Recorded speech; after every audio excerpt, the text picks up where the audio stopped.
Vamos lá, então. Primeiramente, muito obrigado a todos da Performance Nutrition por mais uma vez promoverem esses eventos que fomentam ciência, né? Isso tudo é muito difícil de acontecer, então sempre que acontece é muito bem-vindo e ainda mais de uma forma tão acessível, gratuita a todos vocês.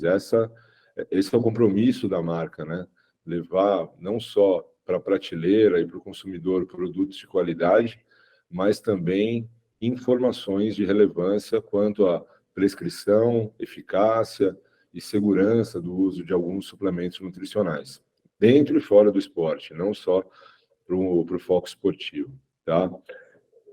Nós vamos falar sobre saúde intestinal e como promover isso através da suplementação de aminoácidos. Intestino é um tema que já é há alguns anos muito discutido dentro da nutrição e cada vez mais sendo atualizado. Um tema extremamente complexo, difícil de acompanhar a literatura, tem muita evidência se renovando e evidências novas saindo, e hoje a gente vai ver um pequeno recorte dessas evidências, que é falar de creatina e saúde intestinal. É um suplemento muito conhecido dentro do cenário esportivo, já desde o final dos anos 80, começo dos anos 90, as evidências com creatina são muito consistentes, ou seja, existe robustez de evidência sobre suplementação de creatina no esporte. Esse suplemento passou a ser estudado na prática clínica de forma um pouco mais recente, mas não tão nova. Então, a gente já tem evidências a nível terapêutico quando o assunto é saúde muscular. E, mais recentemente, isso tem sido discutido, e bem recente mesmo, no que concerne a saúde intestinal. É muito comum a gente ouvir falar de intestino e probiótico, intestino e fibras, e alguns aminoácidos já vêm entrando nesse conceito há algum tempo, por exemplo, glutamina e arginina. Mas creatina é um tanto quanto novo, tá? Então a gente vai ver aqui quase que em primeira mão tudo que tem sido discutido acerca de creatina e intestino, de uma forma resumida, dado o tempo que nós temos, e também tirar algumas dúvidas referentes, por que não, aos efeitos ergogênicos, protocolos de suplementação que vão envolver um pouco dessa eficácia sobre saúde intestinal, e alguns mitos pequenos que nós temos hoje circulando. A gente está no ano de 2023, essa aula vai ficar gravada, eu não sei por quanto tempo esses mitos vão perdurar, talvez por muitos anos, como é, por exemplo, o da função renal, né? Ainda existem pessoas que acreditam ou têm dúvida ou não sabem explicar o porquê que creatina não causa nenhum efeito deletério nos rins, e isso já dura décadas. Pode ser que esses mitos de hoje também se estendam por anos e anos e anos. Então, essa aula vai ficar gravada e, para o futuro, talvez seja útil também. Para vocês que estão ao vivo aqui com a gente, boa tarde. Para quem está assistindo gravado, bom dia, boa tarde ou boa noite. Espero que seja útil para vocês, que faça a diferença depois que vocês terminarem de assistir, tá bom? Bom, a primeira coisa é conceituar o que a gente tem como maior dificuldade quando o assunto é suplementação. Hoje em dia, na nutrição, você encontra evidência para tudo. Qualquer coisa que você quiser defender, qualquer ponto de vista, você vai achar uma evidência. Isso não é problema, já foi um problema lá atrás. Falar que determinado suplemento era eficaz para uma coisa e não era, ou que não era eficaz e era. E aí, quando você batia lá na base de dados, no PubMed, procurava alguma coisa, você não encontrava nada. Hoje, isso já não é tanto problema, né? O problema é outro. O problema é se a evidência ela tem qualidade ou não. Como ela foi feita, de que maneira ela foi conduzida, a interpretação que se dá a esse tipo de evidência. Hoje a gente está um passo na frente. Que bom, a gente tem bastante evidência, mas a gente precisa exercitar o nosso senso crítico. E parte disso passa pela leitura. Como que a gente consegue identificar dentro de uma informação se aquilo tem um viés, se aquilo tem alguma falha. O intuito disso não é querer exercitar o orgulho e vaidade, porque toda vez que você exercita orgulho e vaidade, fica muito difícil de você se tornar uma pessoa construtiva. A ideia aqui é gerar debate, gerar engajamento e raciocínio clínico em cima disso. Existem algumas referências que nos ajudam a entender a qualidade da evidência que a gente está lendo. O que vocês estão vendo na tela hoje, por exemplo, é uma ferramenta que chama Clinical Trials. Acredito que alguns conheçam esse tipo de base de dados. Se você ler um artigo publicado numa boa revista, com bom fator de impacto, certamente você vai ver em algum momento do artigo que está escrito assim, registrado no Clinical Trials sobre o protocolo tal, tal, tal. Tem um número lá. Então, o Clinical Trials acaba sendo um filtro, não é um comitê de ética, mas ele é um filtro de como a pesquisa está sendo desenvolvida. É até legal quem está pesquisando submeter a tese, a dissertação para lá, porque ele acaba passando por um filtro. E isso deixa com que a evidência lá na frente seja muito mais bem controlada.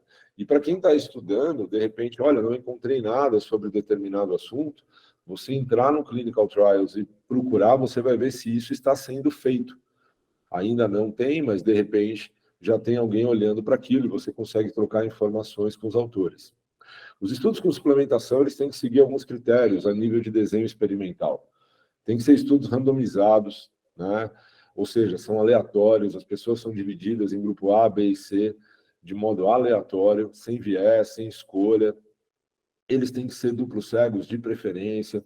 O pesquisador líder não pode saber o que as pessoas estão tomando, e as pessoas que são voluntárias do trabalho também não podem saber o que elas estão tomando. Eles têm que ser controlados por um bom placebo. A gente costuma ver, às vezes, placebos que favorecem a intervenção. Por exemplo, se você comparar whey protein com maltodestrina, é uma comparação injusta. Você está comparando uma coisa que tem nitrogênio com uma coisa que não tem nitrogênio. O que vai ser mais útil para o tecido muscular? Obviamente que é aquilo que tem nitrogênio. Então, precisa tomar um pouco de cuidado do o que a gente está falando, aonde a gente está lendo, tá? Essa é uma dica que eu dou para vocês. Então, cuidado aqui é tentar selecionar coisas que tenham um padrão de qualidade minimamente aceitável. Na nutrição esportiva, eu costumo dizer que se a gente cobrir 5 bases, dificilmente a gente não vai ter sucesso naquele objetivo que a gente procura, né?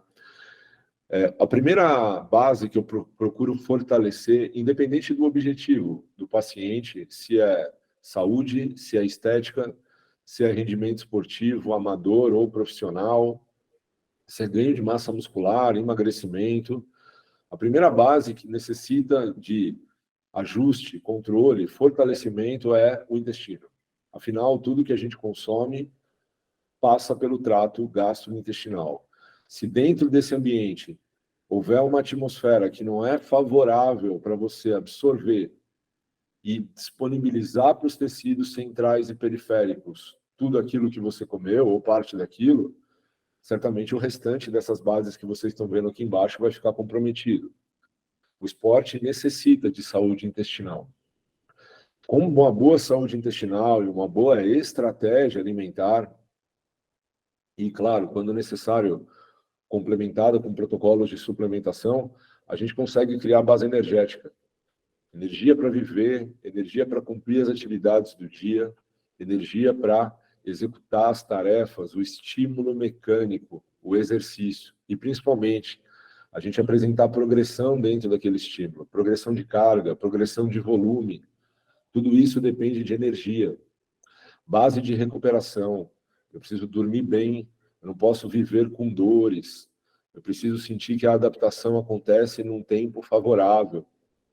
Eu preciso ganhar força, preciso ganhar tolerância ao esforço, resistência de força, enfim, qual for a adaptação que você busca. Com essas duas bases aqui, certamente essas três, na verdade, intestino, energia e recuperação, certamente você cria imunidade. Você não pode ficar doente se você quiser ter longevidade no esporte, se você quiser cumprir um ciclo com excelência. E claro, ninguém quer se machucar. ninguém quer se lesionar. Essa base de saúde articular a gente vem discutindo dentro dos webinários da Performance desde o início do ano. Essa bolinha aqui a gente já preencheu. Hoje a gente vem preencher essa aqui. Começar a preencher ela. Esse é o primeiro de alguns encontros que nós vamos ter para falar sobre saúde intestinal. Então é extremamente importante que a gente fortaleça esses pilares para que a gente tenha base para o rendimento esportivo em qualquer segmento. E o intestino vem recebendo destaque, como eu já disse, há bastante tempo, né? Um jargão que se usa muito é chamar o intestino de segundo cérebro, né? E isso já se tornou tão popular que você não encontra só nos artigos científicos, você já encontra livros sobre isso, você encontra matérias em revistas, jornais, notícias na televisão, no dia a dia. Existem uma série de segmentos que disseminam já essa informação acerca da importância de você ter uma boa saúde intestinal para que você tenha uma boa saúde clínica. Isso começou a ser olhado dentro do esporte, de novo, de uma maneira mais recente, mas não tão antiga também, né? Existe um motivo para isso, existe um motivo para você classificar o intestino como o segundo cérebro. Se eu pudesse recomendar uma leitura para algum de vocês, que não é nem tão relacionada assim à nutrição, tem, claro, obviamente, uma relação forte, mas não é um livro técnico de nutrição, é um livro de curiosidade, seria esse que vocês estão vendo aqui à esquerda da tela, que chama o 10% humano. 10% humano porque apenas 10% do nosso DNA é exclusivamente do ser humano. 90% do nosso DNA não é exclusivo nosso. A gente divide com outras espécies, principalmente com bactérias. E onde estão essas bactérias? No intestino. Então, esse livro fala bastante disso, né? Da importância que nós somos, na verdade, o ser humano é o hospedeiro, né? Ele faz a relação inversa, e não a bactéria. A gente não hospeda a bactéria que nos hospeda. Ele faz essa relação invertida, né? Afinal, esse tecido aqui conversa com todos os outros. Geograficamente, ele está posicionado, claro, numa região central, né? Ele tem a função de absorver e disponibilizar nutriente para todos os tecidos. Aqui a gente vê um exemplo disso, ilustrativo, para o cérebro, para o coração, para o fígado, para o tecido periférico muscular, para o tecido adiposo, pâncreas, estômago. Ele conversa com todos os tecidos, né? Então, a importância de você manter uma boa saúde intestinal é a importância de você manter uma boa saúde clínica. Quando a gente fala de exercício, a gente está querendo atingir um tecido periférico muscular. Inevitavelmente, você quer melhorar ou a morfologia, o tamanho, ou você quer melhorar a funcionalidade desse tecido. Logo, você precisa disponibilizar nutrientes para ele. Então, ele tem que ter uma condição de saúde favorável. O que eu costumo dizer é, para que você tenha uma boa saúde intestinal no esporte, você precisa ter uma boa saúde intestinal fora do esporte. Se você tem queixas gastrointestinais no teu dia a dia, dificilmente você vai conseguir disponibilizar tudo aquilo com excelência para o seu tecido muscular dentro do cenário esportivo, tá?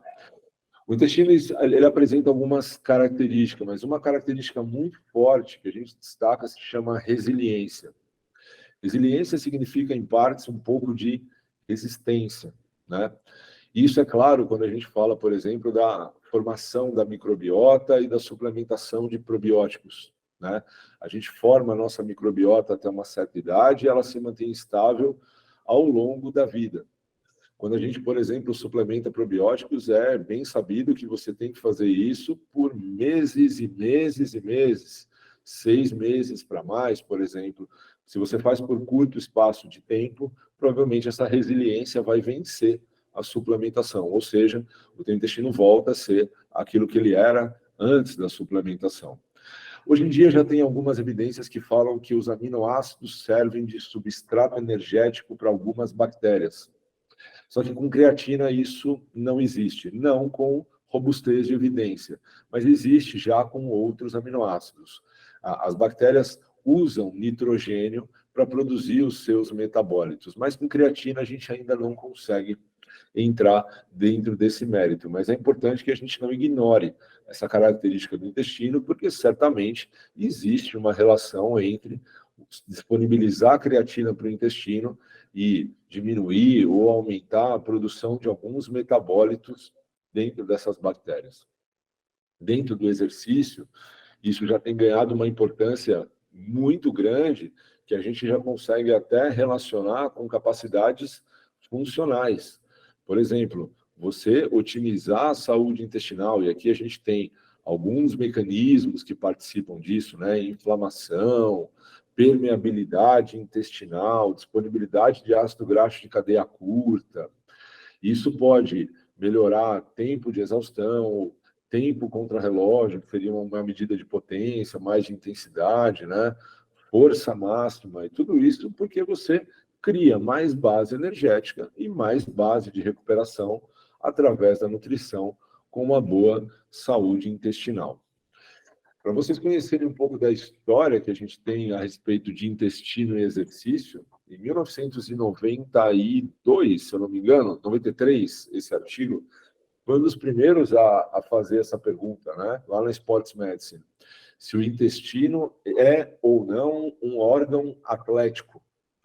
E aí a resposta que se deu nesse artigo, eu recortei aqui um parágrafo, foi que o intestino não é um órgão atlético no sentido de se adaptar ao aumento do estresse fisiológico induzido pelo exercício. Porém, o exercício pode levar a uma redução dramática do fluxo sanguíneo. Guardem essa informação. O intestino leva uma redução dramática do fluxo sanguíneo intestinal em atividades submáximas, sendo, portanto, importante prevenir os sintomas gastrointestinais. O que ele disse aqui, então, de uma maneira mais simples? Que o intestino não é um órgão plástico perante o exercício. Ou seja, o intestino não se adapta em função do exercício. Mas que o exercício gera uma resposta fisiológica chamada de hipóxia, que é a privação ou redução de oxigênio para a célula intestinal. E que essa hipóxia pode levar a alguns sintomas gastrointestinais que devem ser prevenidos. Perfeito. Isso foi em 1993. Essa hipóxia realmente acontece. A gente tem que realmente contragir ela ou minimizar os danos que ela causa. Isso já é bem conhecido. Mas a literatura também evoluiu acerca dessa questão adaptativa, e essa mesma pergunta foi feita mais tarde, né? Olha, o sistema gastrointestinal é feito para o exercício?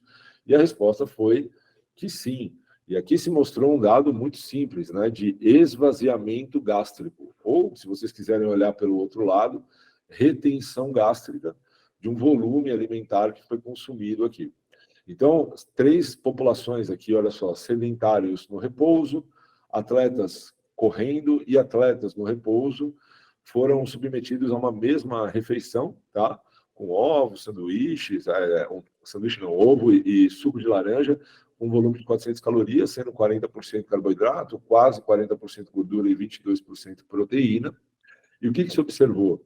Que atletas, independente de estarem dentro ou fora do exercício, eles têm uma taxa de esvaziamento gástrico maior em relação a indivíduos sedentários. Então, o exercício, sim, leva a adaptações na funcionalidade, consequentemente na estrutura do trato gastrointestinal. Então, existe relação. Muito bem. Se existe relação entre intestino e exercício, certamente existe um nutriente participando dessa história de modo a favorecer ou não essas adaptações. Chegamos na creatina. Muito bem. Antes de falar de creatina dentro dessa relação, é importante destacar como é que a gente se posiciona hoje aqui no Brasil acerca de creatina. Embora antigo, isso que eu estou mostrando na tela para vocês, foi publicado em 2003 e revisto em 2009, é o último documento que nós temos da Sociedade Brasileira de Medicina do Esporte, pelo menos até esse ano que essa aula está sendo gravada, que é no ano de 2023, sobre dieta, hidratação e suplementação. É o posicionamento da nossa diretriz, da nossa Sociedade Brasileira de Medicina do Esporte, acerca desses tópicos. E quando você busca creatina isso foi, de novo, publicado em 2003 e revista em 2009, o posicionamento da nossa diretriz é, em geral, não se deve usar. Conduta não recomendada. É um documento que não é tão acessado hoje em dia como já foi há muito tempo atrás, até pela data que ele foi publicado, né? Hoje em dia as pessoas têm também menos hábito e interesse de buscar informações desse tipo. Elas buscam informações mais prontas, mais mastigadas, em rede social, congresso, tal. O hábito de ir atrás da fonte da informação, ler e estudar, já não é tão grande como era antes, né? E tudo bem, né? A gente só tem que se adaptar a isso. A gente está aqui para tentar fazer um pouco do contrário. Mas se você for basear a sua conduta em função da nossa diretriz que te guia, você não vai poder usar creatina. Então, para a gente poder falar sim ou não para isso, a gente tem que ter evidência e não achismo. Eu acho, eu ouvi dizer, o que a minha experiência diz. A primeira coisa que a gente não pode ter é isso. O que a sua experiência diz? A sua experiência, a minha experiência, ela não conta absolutamente nada, né? A gente não tem que usar a experiência como forma de prescrição e conduta, porque senão a gente dá margem para que pessoas fora da nossa área também façam isso, porque experiência você cria independente de diploma, tá? Então, se você usa a experiência, não ache ruim quando outros fora da área também usarem. Agora, argumentos técnicos, científicos, dificilmente uma pessoa fora da área vai ter condições de fazer. Então, é isso, esse é o nosso jargão. É isso que a gente tem que defender. Então, para a gente conseguir ir contra ou a favor disso daqui, a gente tem que buscar argumentos. Bom, Amino Acids, que é uma revista, talvez uma das mais conceituadas que a gente tem a respeito de nutrição, publicou no ano de 2011 um documento, uma edição só sobre creatina. E o título dessa edição é A Creatina na Saúde, na Medicina e no Esporte. Esse sim é um argumento que eu acho que vale a pena discutir. E não o que está na rede social ou o que está ali na conversa do dia a dia. Daqui a gente pode extrair informações para discutir na rede social, para discutir no dia a dia, sim, baseado em evidências, tá? Senão a gente faz com que a nossa área seja porta de entrada para qualquer um. Se a gente não defende isso, qualquer um pode entrar, a gente fica aberto, tá?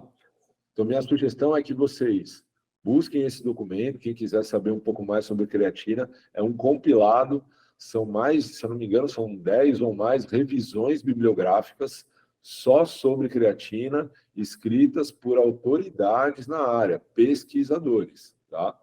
Então, vamos buscar informações desse nível para compor a nossa aula de hoje. E dentro do cenário científico, a gente já tem documentado vários efeitos terapêuticos da creatina. Esse painel publicado pelo Gualano em 2012, numa revisão também lá na Aminoácidos, que não está naquela edição especial, mas foi publicado um ano depois, talvez ele já possa até ser atualizado, né? Mas ele serve, muito didático, ele serve para ser ilustrativo para a gente discutir efeito terapêutico acerca da suplementação de creatina. Então, o que o Bruno colocou aqui na área verde é o que até a data já era bem documentado e já se tinha eficácia e segurança para recomendar a suplementação. Por exemplo, sarcopenia, né? Deficiências no metabolismo de creatina, distrofias musculares de alguns tipos, pacientes infartados, né, se beneficiavam robustamente da suplementação de creatina. Na área amarela, eram coisas que estavam em estudo e algumas com grande potencial já até de migrar para a área verde. Hoje eu acredito que já devem ter ido, por exemplo, diabetes tipo 2, doenças do metabolismo ósseo, por exemplo, né, e articular, osteoartrite, osteoartrose, osteoporose, fibromialgia. Percebam que em nenhum momento aqui aparecia nem no verde, nem no amarelo, saúde intestinal. Isso é muito mais recente, começou a ser usado mais para cá. E ainda está muito na teoria também, tá? E nessa área vermelha, o que na época já havia sido estudado e se mostrou ineficaz. Então, infecção por HIV, por exemplo, esquizofrenia, doença pulmonar obstrutiva crônica, são alguns exemplos de onde a creatina, infelizmente, não se mostrou eficaz.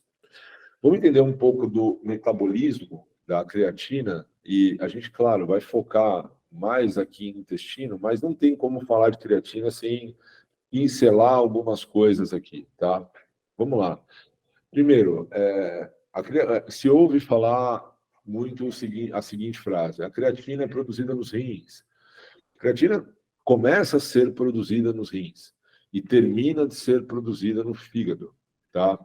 A creatina não é um aminoácido, a creatina não é uma proteína, tá? Poxa, Nicastro, mas eu ouvi falar isso em um congresso. Sim, mas você checou essa informação? Você foi ver de onde veio? Você anotou a referência disso? Ou você simplesmente ouviu alguma coisa e você está divulgando sem checar?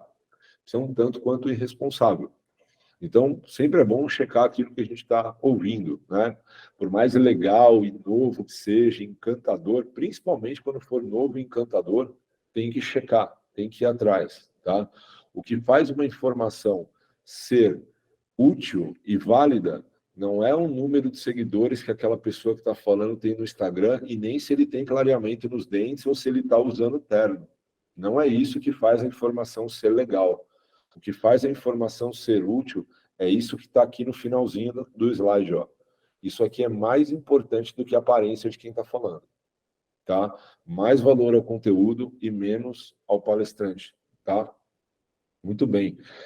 Nós produzimos, então, creatina, tá? Que é uma amina, não é um aminoácido, nem uma proteína, que começa a ser produzida no rim a partir de 2 aminoácidos, que é arginina e glicina, que por uma reação de transaminação geram o ácido guanidino acético, tá? E esse ácido guanidino acético, no fígado, através da transaminação da metionina, que é o terceiro aminoácido, faz a formação de creatina. Então, perceba, são 3 aminoácidos, arginina, glicina e metionina, sendo arginina e glicina no fígado, através de uma reação de transaminação, isso que eu estou circulando aqui é uma transaminase, tá? Que gera o ácido guanidinoacético, que no fígado, através da transaminação da metionina, gera o que a gente chama de creatina. Essa produção de creatina gira em torno de 1 grama por dia, tá? 1 grama por dia, para que você consiga exercer ação ergogênica ou terapêutica nos tecidos, é muito pouco. Por isso que se parte para suplementação, para que a gente consiga disponibilizar uma quantidade maior para os tecidos, tá? E aí vem a ingestão dietética. Você consegue fazer isso através da alimentação? Consegue.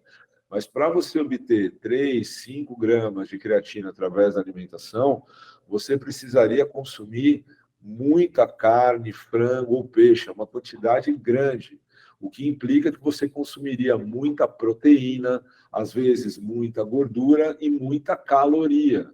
Quando você parte para a suplementação de creatina, você está atingindo o que você quer sem interferir no consumo energético, sem interferir nas calorias da dieta, nas proteínas, na ingestão de gordura. E quando o assunto é saúde intestinal, isso é mais importante ainda. Porque se você quer buscar um efeito terapêutico da creatina no intestino, imagina se você dá ela junto com proteína e gordura. Você não está buscando um efeito terapêutico da creatina assim. Você está pedindo para o teu intestino digerir e absorver mais proteína e gordura, inclusive creatina. Então, se é para falar de efeito terapêutico da suplementação, ele tem que ser com a suplementação, não pode ser com a ingestão dietética, tá? Muito bem. Então, se a gente for falar aqui, tudo de creatina que a gente consome, a gente absorve e manda para os tecidos periféricos, cérebro, adiposo. Não, não é, porque o intestino utiliza uma parte daquilo que você consome. Mas veja, como é um suplemento de carregamento, é um suplemento que não é de ação rápida, igual a cafeína. Você não toma e tem um efeito estimulante imediato. A creatina, dentre quase todas as coisas que a gente tem na nutrição, é um nutriente de ação lenta, demora para ela funcionar. São semanas carregando, carregando, carregando. Então, no intestino também não vai ser diferente. São semanas suplementando, suplementando, suplementando, para que você tenha uma ação dentro da célula epitelial intestinal, tá? Logo, você vai pensar, bom, então eu estou perdendo, não está chegando no músculo? Não, não é isso. Uma parcela, que eu não sei te dizer o quanto, é muito difícil falar isso, tá? Pelo menos nos dias de hoje, o quanto que está sendo retido ali no intestino. Mas, se a gente for pegar o lado inverso, vamos pegar os estudos com músculo. A gente sabe que suplementar a creatina aumenta a creatina muscular. Perfeito. Então, não, o efeito terapêutico intestinal ele não vai anular o efeito muscular. Isso é um tanto quanto óbvio, tá? Perfeito. Então, a gente não vai entrar nesse aspecto aqui, ó. Tá? A gente não vai falar de função renal, não nesse seminário de hoje. A gente não vai falar de efeito ergogênico, ganho de força, nada disso. A gente pode marcar uma próxima conversa para ter oportunidade de discutir tudo isso, vai ser super bem-vindo. Mas a gente vai falar hoje disso aqui, ó, de saúde intestinal. Perfeito? Muito bem. Todo o efeito na saúde intestinal, assim como nos outros tecidos, músculo, cérebro, coração e etc., gira em torno disso aqui, ó, do metabolismo ATP-CP, tá? Tem uma enzima que rege o metabolismo da creatina, que se chama creatina quinase. Existem várias isoformas de creatina quinase. Aqui na tela vocês veem algumas. Existem a mitocondrial, que logo sabe-se que está dentro da mitocôndria. Existem as formas citoplasmáticas ou sarcoplasmáticas que estão fora da mitocôndria. E existem várias isoformas, tá? E o intestino também tem as suas isoformas. O que essa reação toda que vocês estão vendo na tela mostra? Que a creatina modula o estado de energia da célula. É isso. Através do fornecimento de fosfato, ela consegue modular o estado energético da célula. Muito bem. E como que isso cai no intestino? Essa é uma publicação que eu recomendo que quem gostar desse assunto, tira foto aí, pessoal, dá print na tela, vai atrás de ler, tá? Talvez seja a publicação que vai dar o maior direcionamento para isso que eu vou falar hoje, porque ela vai relacionar a suplementação de creatina com doenças inflamatórias intestinais. Se vocês pararem para ler o título, é uma questão muito racional, teórica, tá? Mas existe um embasamento que dá suporte para isso que a gente vai falar agora. Muito bem. Aonde que cai, então, o conceito de, perdão, creatina e saúde intestinal? Bom, em algumas doenças inflamatórias intestinais ou em quadros clínicos intestinais, a gente não consegue não consegue curar completamente os sintomas, tá? Então, isso faz com que a gente precise tratar ou controlar por meio de algumas terapias coadjuvantes, que vão aliviar sintomas, melhorar alguns parâmetros relacionados, por exemplo, à qualidade de vida. Afinal, o intestino está muito relacionado com isso, tá? E a creatina surge nesse contexto. Ela é um coadjuvante para ajudar a melhorar alguns sintomas intestinais. Ela não é um nutriente de primeira escolha para tratamento, mas ela pode ser um coadjuvante interessante, tá? E como que ela faz isso? Bom, ela vai mexer no estado energético da célula intestinal, tá? E isso vai fazer com que essa célula epitelial aumente a resiliência dela. Lembra o que é resiliência? É resistência contra fatores de estresse, sistema imunológico que pode ser modulado, ação anti-inflamatória e, consequentemente, atenuação de dor, tá? Bom, embora a gente tenha muito claro que a creatina age sobre o estado energético da célula, a gente não tem estudos robustos falando disso em humanos, por exemplo, dentro do contexto intestinal. Mas uma vez que a via de fornecimento de energia ela é igual nos tecidos, pressupõe-se que o efeito que ela gera a nível de energia no coração, por exemplo, seja o mesmo que ela gera na célula intestinal, que é o mesmo que ela gera no tecido muscular, tá? Então, a fisiologia do sistema também parece que é igual, tá? Muito bem. Lembra que eu falei que o exercício ele induz uma alteração no intestino chamada de hipóxia? que é a ausência e privação de oxigênio. A hipóxia, ela também está presente na célula epitelial e intestinal quando há quadros inflamatórios ali dentro.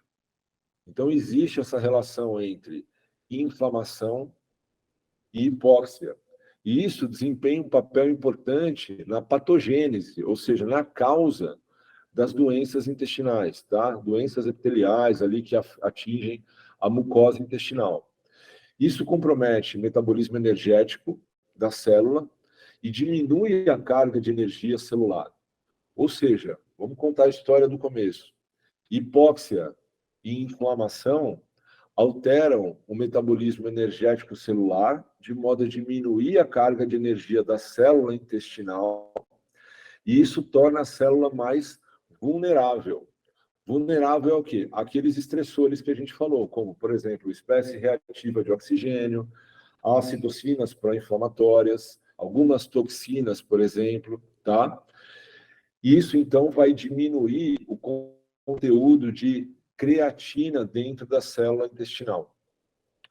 Bom, já foi mostrado isso, né? Já foi mostrado isso em outros sistemas, por exemplo, tecido cardíaco, que se você tem essa redução da oxigenação tecidual, você vai ter uma diminuição do estado energético da célula. Então, a função da creatina, qual que é? É você normalizar o estado energético do intestino, tá? Aumentando os níveis ali de creatina e creatina fosfato. Isso vai aumentar a carga energética da célula e vai exercer uma ação citoprotetora. O que é um papel citoprotetor? Ela vai ajudar a formar a barreira intestinal, a estrutura. Cito vem de citoesqueleto, tá? E aqui tem um exemplo na figura, olha, mostrando, ó, ela ajudando a fazer parte da nossa estrutura protetora intestinal. Isso lá na frente vai levar a um aumento da sobrevivência celular, mesmo que haja um quadro de hipóxia induzida, tá? Então, dado esse papel que ela tem de exercer essa ação citoprotetor, ela vai aumentar a resiliência da célula, a resistência da célula, e essa célula vai ter mais sobrevivência. Essa figura que vocês estão vendo na tela, por exemplo, ó, ela mostra exatamente isso, ó, o metabolismo da creatina na barreira da mucosa intestinal aqui, ó, tá? Então, a creatina, ela é obtida, como vocês estão vendo aqui, por fontes dietéticas, tá? E ela é, ou pode ser produzida no rim e no fígado, aqui por fontes dietéticas, e aí ela vai ser absorvida aqui por um sistema dependente de sódio e cloreto, que é um sistema do transportador de creatina 1. Esse CRT1 aqui é o transportador de creatina. Isso é a captação da creatina pela célula intestinal, tá? E aí, uma vez aumentando o estado energético da célula. Bom, o que a hipóxia faz, tá? De fato, a hipóxia, ela gera alguns mecanismos, por exemplo, esses aqui são fatores de transcrição induzidos por hipóxia. Se vocês lembrarem um pouco das aulas de biologia molecular, vocês vão ver que fatores de transcrição são aqueles que geram ou suprimem a expressão de alguns genes e proteínas. Esses fatores de transcrição induzidos por hipóxia, que são ativados na presença de um quadro inflamatório intestinal, eles reduzem a expressão dos transportadores de creatina e da creatina quinase, que é a enzima que faz o fornecimento de energia para a célula através da creatina. Ou seja, tenho inflamação, tenho hipóxia, tenho diminuição de fatores que participam do metabolismo energético da creatina, consequentemente o estado energético dessa célula diminui. A resistência dessas células aos estressores, aos agressores é menor, essa célula morre mais rápido, tá? Para ilustrar também isso, olha, isso aqui é um intestino saudável, tá? A gente está vendo aqui as estruturas preservadas, a creatina sendo absorvida e mantendo o funcionamento energético da célula. Aqui a gente tem um intestino inflamado. Olha, a creatina tem o seu transportador inibido, cai o conteúdo de creatina dentro da célula intestinal e, consequentemente, o metabolismo energético dela cai. Lembre que o intestino é uma célula são células que precisam de energia rápida. São células que têm um turnover muito rápido. Então, se você abala o metabolismo energético do intestino, consequentemente, você abala todas as funções dele. O que acontece quando você tem esse segundo quadro que vocês estão vendo aqui? Aumento de permeabilidade intestinal, por exemplo. O intestino fica mais aberto, ele fica mais suscetível a sofrer o dano. E aí vem todas as consequências clínicas que a hiperpermeabilidade promove, tá? Existem estudos mostrando isso? Pouco, tá? Eu trouxe um aqui para ilustrar. E ele fala, olha, a creatina, aqui o loading, né? Esse é um ponto importante, tá? Quando eu estou falando de loading aqui, eu não estou falando de... Não é a intenção igual do músculo, de você ficar fazendo protocolos para encher o músculo, não. Entendam loading como uma suplementação crônica. Você fica tomando creatina por um tempo, tá? Então, a suplementação crônica de creatina preserva a barreira intestinal, a função dela, durante a preservação de órgãos. Então, aqui a gente está vendo, olha, o grau de permeabilidade intestinal, tá? Dada a suplementação de creatina ou não, tá? Então, esse aqui é um intestino inflamado, tá? Então, você vê que a permeabilidade intestinal aumenta, é sinal de inflamação. Com a suplementação de creatina, a permeabilidade reduz. Através, então, do estado energético, a gente consegue ter preservação de estrutura e de permeabilidade intestinal com a suplementação de creatina. Perfeito. Existem vários tipos de creatina no mercado hoje, tá? Isso muda muito. E alguns mitos e rótulos vão sendo criados. O que a gente tem de evidência nos estudos? Se você pegar o estudo e ler até o final, e você vai ver na metodologia que ele vai descrever qual creatina que foi usada. Eles vão escrever creatina monoidratada, ponto final. Com um grau de pureza bom. Se você começa a usar a creatina associada a outros compostos, o que acontece? O conteúdo de creatina ele vai diminuindo. Então, por exemplo, creatina com piroglutamato. Não sei nem o que é piroglutamato, mas tem lá.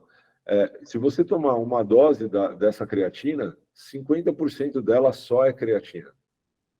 O resto é o piroglutamato, que a gente nem sabe o que faz. Creatina com piruvato, só 60% dela é creatina.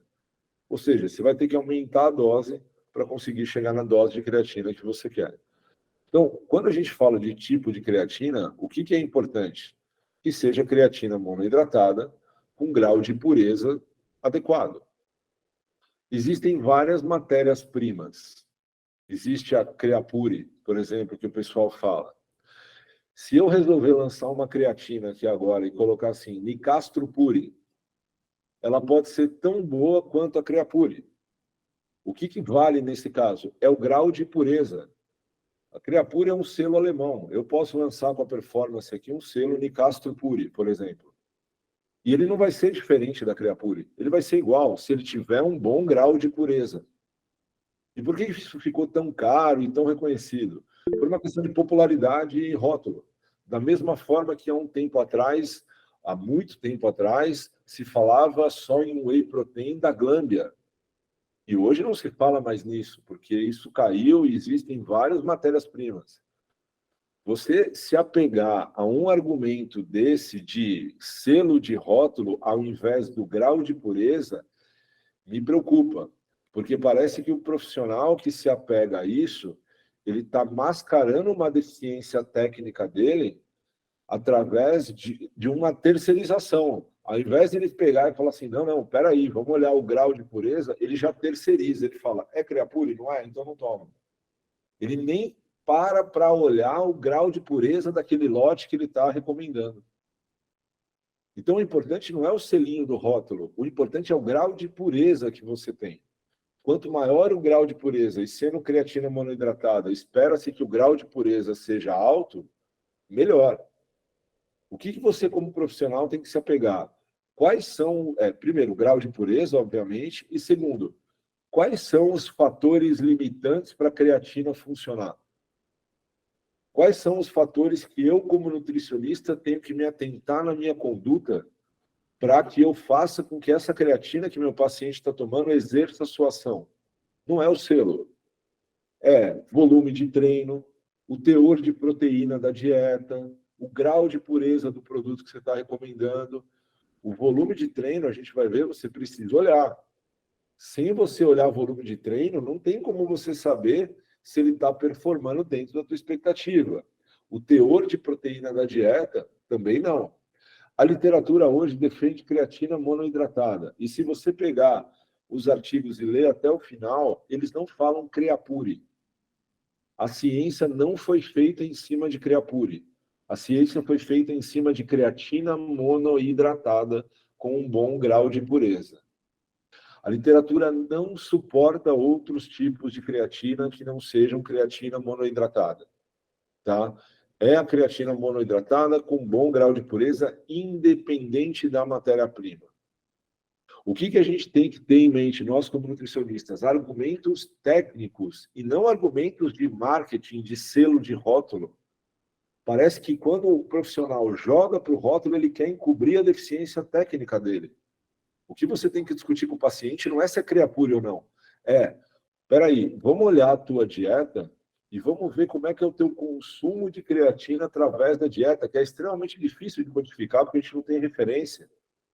E quanto mais creatina você consome através da dieta, não importa a creatina que você vai tomar, a eficácia dela vai ser menor, porque você já vem saturando seus estoques através da alimentação. Esse é um argumento técnico que você tem que se atentar e discutir com o teu paciente.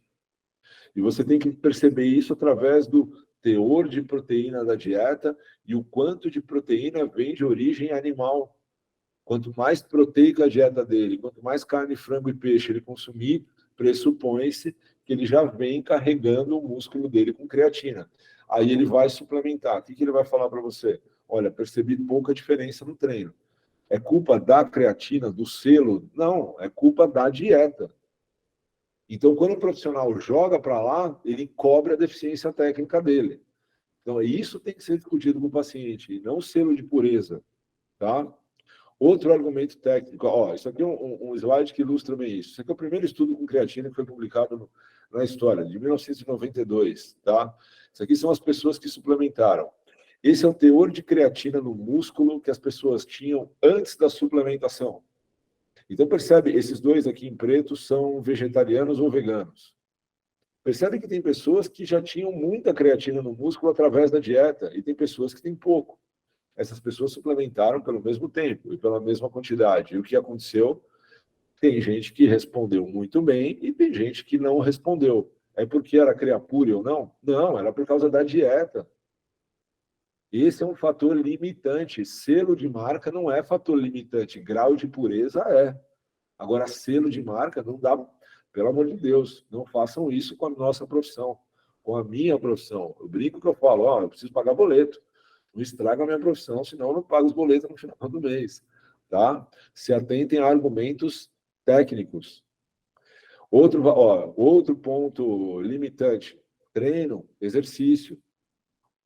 Esse é um estudo que mostrou que se você suplementar a creatina sem o estímulo mecânico adequado, é isso que vai acontecer. Nada. O balanço proteico muscular não muda. Então, ao invés de se apegar ao selo, liga para o treinador do teu paciente e pergunta como é que está o treino dele. Questiona um pouco de volume de treino. Dá uma calculada no teor proteico da dieta. É isso que faz a diferença, tá? E os protocolos de suplementação hoje que a gente tem para performance, para aumentar volume de treino, né, para prevenir queda de desempenho, como vocês estão vendo na tela, é o que a gente usa para a saúde intestinal hoje, porque a gente não tem um protocolo direcionado para intestino. A gente sabe hoje que existem protocolos com custo-benefício melhor e um custo-benefício pior. Nenhum deles é errado. Mas o que é mais apropriado? Gastar mais ou menos dinheiro? Fazer um xixi mais caro ou menos caro? Né? Então, a gente sabe que esse protocolo aqui, onde você suplementa em torno de 5 gramas por dia, uma dose por dia, todos os dias, é o protocolo onde você elimina menos creatinina, é onde você joga menos fora na urina. consequentemente, tem um custo-benefício melhor, tá?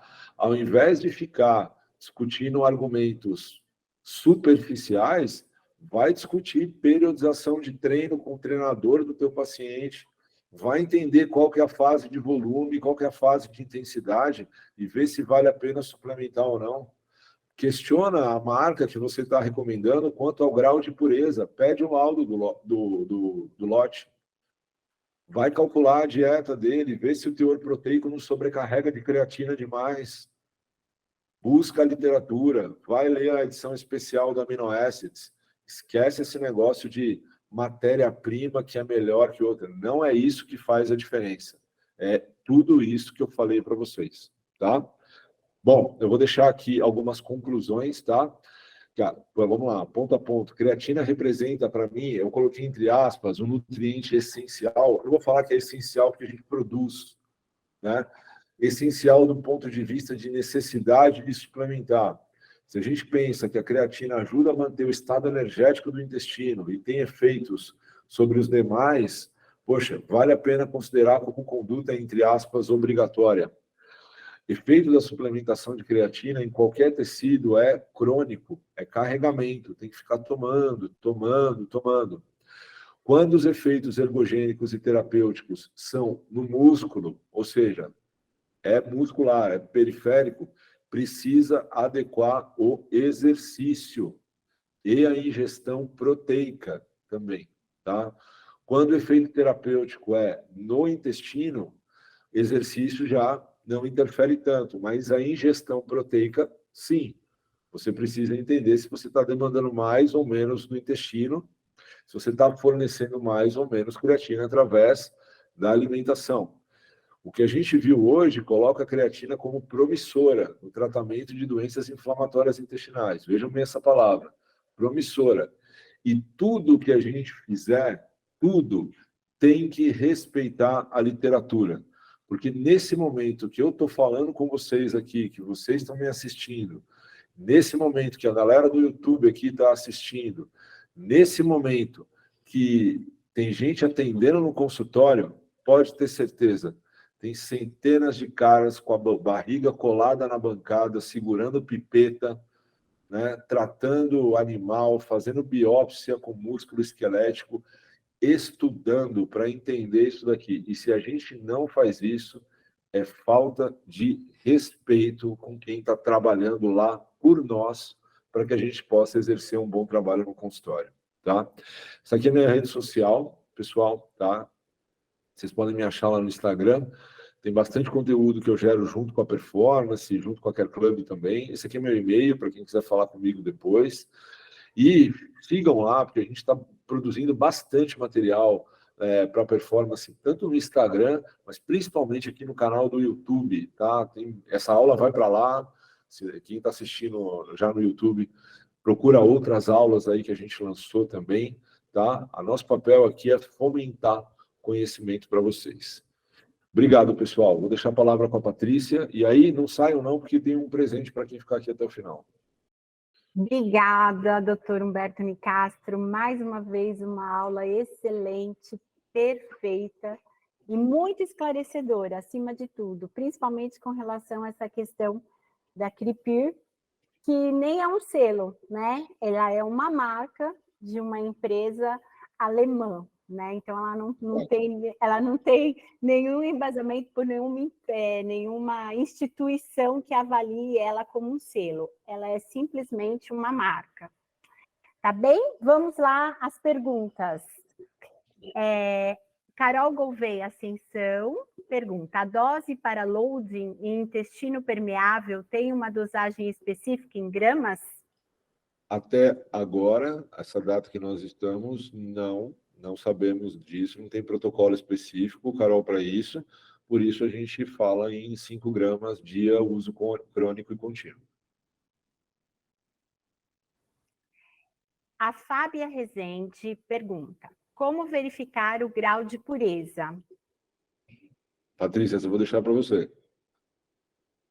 Bem, na verdade, primeiro... Ai, que responsabilidade, hein, Doc? Não, mas é um complemento. Acho que é até legal para falar um pouco da performance também.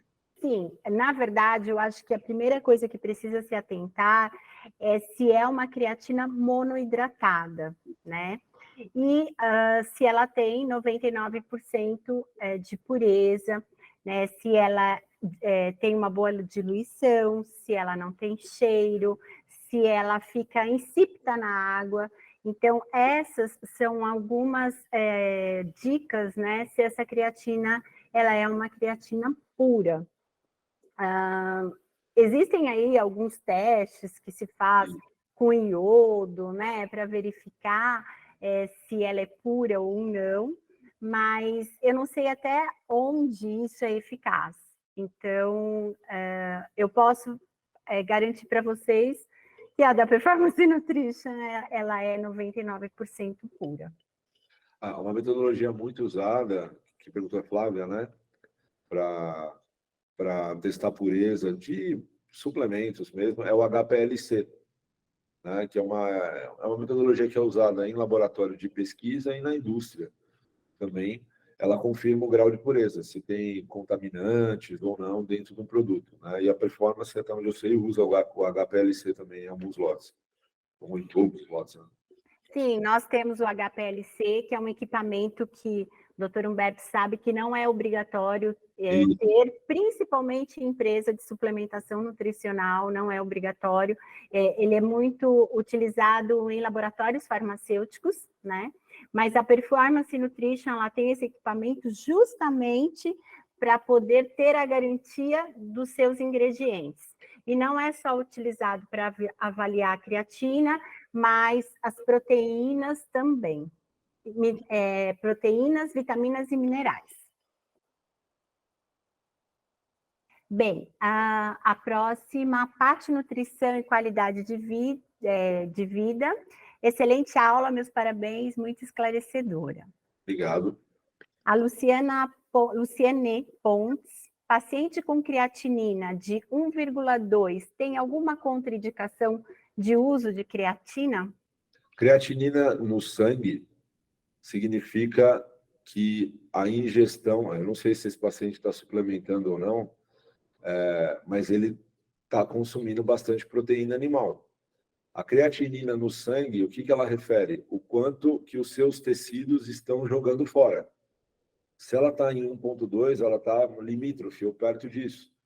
Significa provavelmente que ou você está suplementando e está carregando essa pessoa com creatina, se for isso, tudo bem, ou se ela não estiver suplementando, significa que ela está conseguindo adquirir um bom conteúdo de creatina através da alimentação. Muito bem. Giberlândia Soares, ótima aula, bem objetiva. A Fábia Rezende, excelente aula, obrigada. Obrigado. A Luciane Pontes, parabéns pela aula, como sempre baseado em estudos, show. A Gabriela Figo, excelente aula.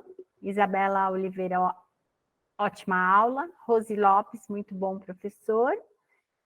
Leilane Afonso, aula ótima. Flávia Manguele dos Santos, obrigada, excelente aula. Obrigado a todo mundo que comentou aí pela aula. Obrigado. Todo mundo vem agradecendo e parabenizando pela aula. A Maria Almeida da Silva diz, tem restrição em pediatra? Não. Crianças não têm restrição ao uso de creatina. O que existe é a necessidade. Usar por quê? E para quê? Né? Se a gente pensar que o tecido muscular de uma criança ele está em desenvolvimento, a gente vai usar por qual finalidade? O que a gente quer aumentar ali? Vamos pensar, a creatina foi feita para melhorar o estado energético da célula. Essa criança precisa disso? Ela consegue isso através da alimentação? Não. Ela tem demandas de treino que fazem com que ela precise do suplemento ou não? Isso tem que ser discutido multiprofissional, nível multiprofissional, principalmente com um treinador que cuida da criança ou não, mas precisa haver justificativa para suplementar, mas contraindicação não. Muito bem. Flávia Manguele dos Santos, quando a embalagem vem 100% pura, monoidratada e micronizada? A micronização ela é um processo para deixar o pó mais para dissolução, né? Isso. Complementa, professor. É isso. É isso. É como se fosse falar de whey isolado e hidrolisado. É mais ou menos isso. É um processo além de isolar o produto. É você mexer um pouco com solubilidade dele, digestibilidade dele para algumas pessoas. É isso. É só um passo além, mas não é reflexo do grau de impureza. É só você adiciona uma característica no produto, ela passa a ser mais solúvel. É isso. Geralmente é uma granulometria, né? A espessura do grão é maior, e aí você manda micronizar, que é como se partisse ele em pedaços menores, de uma forma mais assim, de analogia. Nutricionista AM, a creatina não pode ser suplementada junto com alimentos? Exemplo, iogurte, mais whey, mais creatina. Pode, por que não? Claro que pode. Com relação, Thaís Soliman, com relação ao uso de creatina em idosos, vale a suplementação mesmo que a prática de atividade física seja leve? Exemplo, pilates uma vez por semana. Pensando em saúde intestinal, sim, né? E aí não vale para qualquer faixa etária. Pensando em idosos, eu diria que sim, eu vou te dizer o porquê. Porque o envelhecimento e a perda de massa muscular são caracterizados pela diminuição do conteúdo de creatina muscular. Então, de certa forma, você está repondo. Se for possível, e assim, não importa a questão da atividade ser pilates ou não, o que importa é a gente está falando de variáveis de treino, intensidade, né? Às vezes você consegue, dentro do treino de pilates para aquele idoso, não sei, promover estímulos mais ou menos intensos. É possível fazer isso. Mas eu diria que sim. Eu diria que sim pela deficiência que a perda de massa muscular causada pelo envelhecimento gera. A Giovana pergunta, em uma criança seletiva que não come a carne, seria indicado, né? Sim. Se você pensar que ela vem de carnes, né? Ela não come carnes. Se ela não comer só carne vermelha, comer frango e peixe, ela já consome, né? Mas se ela não comer carne, frango e peixe, certamente ela tem deficiência de creatina. A Giovana pergunta ainda, e como funciona essa indicação no caso de bariátricos bypass, por exemplo? A mesma coisa, não muda nada. A cirurgia bariátrica bypass não interfere a absorção de creatina, de maneira alguma, não muda nada, é a mesma coisa. A Zumara Dutra, acredito que a Cripir leve a fama por ter maior solubilidade, seria isso? Na verdade, seria como ela fosse uma creatina mais pura, 100% produzida na Alemanha, e não tivesse contaminação, como, por exemplo, os ingredientes chineses. Mas, na verdade, se descobriu que parte dela é produzida sim na China e termina na Alemanha. Então, eu acho que aí acabou se perdendo o marketing em cima da Cripir com relação à pureza do produto. A nossa área, ela ainda é muito frágil em alguns pontos. A gente ainda compra a ideia de marca e selo e rótulos e coloca isso acima do componente técnico. A gente ainda tem que amadurecer muito no quesito profissional. A gente ainda se deixa levar por coisas banais. A gente se deixa comprar por coisas banais. E isso ganha uma proporção absurda. Eu tenho quase que certeza que o nutricionista que perde o tempo dele no consultório defendendo selo e marca, não faz a menor questão de ligar para o treinador daquele paciente e questionar o volume de treino. Eu tenho quase certeza que esses argumentos técnicos de volume de treino e teor de proteína na dieta, ele nunca pegou um paper do PubMed para ler. Então, se ele tem tempo para falar de Creapure, ele tem tempo para estudar. Perfeito, Castro, realmente. Jaqueline Costa de Souza, paciente vegetariano vegano, então é importante a suplementação? Sem dúvida. E aí está um público que com certeza você vai ter resultado, porque não consome, né? Então você tem uma margem para carregar os tecidos enorme, com certeza. Garantia de resultado é veganos e vegetarianos. Bom, doutor, eu acho que agora você pode falar da surpresa, do brinde. Vamos lá. Muita gente está aqui aguardando. Não, legal. Vamos lá. Depois, então, preparem aí os prints aí para vocês, tá? Todos sabem que na semana que vem, dia 6 e 7 de outubro, acontece o Meeting de Nutrição Esportiva. Então, o evento, se não mais, talvez um dos mais importantes do Brasil, aguardado aí por nós o ano inteiro, sobre nutrição esportiva. E esse ano o evento cresceu, ele vai se tornar internacional. Eu sou um dos coordenadores do evento, né? E a gente vai ter 3 coisas acontecendo dentro do evento esse ano. A gente vai ter o palco do Nutrição Esportiva, nos 2 dias, 6 e 7. A gente vai ter a sala de medicina do esporte, que é uma novidade. E olha, tá sensacional a sala, tá incrível, assim, tem discussões ali. Eu iria, tá? Se eu não fosse palestrar, assim, eu iria querer assistir a sala de medicina do esporte. E tem os casos clínicos que vão acontecer nos intervalos. Então, vocês vão ter a oportunidade de discutir ali com profissionais, atletas, médicos, fisioterapeutas, treinadores, condutas e casos em tempo real ali, com o cara mostrando o caso. 2 dias de imersão mesmo, em teoria e prática. E aí, eu vou dar de presente para vocês, olha só, 20%, isso é exclusivo para quem está aqui, tá? Olha lá, dá um print aqui no cupom Performance20. Pô, 20% de desconto é um belo desconto, hein? 20% de desconto para vocês assistirem, tá? A sala de medicina do esporte, hein? Tá? 20% de desconto, tá? Então, entrem lá, coloquem o cupom lá Performance20, tá? Para vocês assistirem a sala de medicina do esporte. 20% é um desconto bacana. Tá? E a gente vai se encontrar lá. Eu vou dar aula nessa sala também de medicina do esporte. Vou falar sobre calorimetria, que é gasto calórico, e a conduta nutricional para isso. Guardo todos vocês lá e, claro, prestigiando também o stand da performance, né, Paty?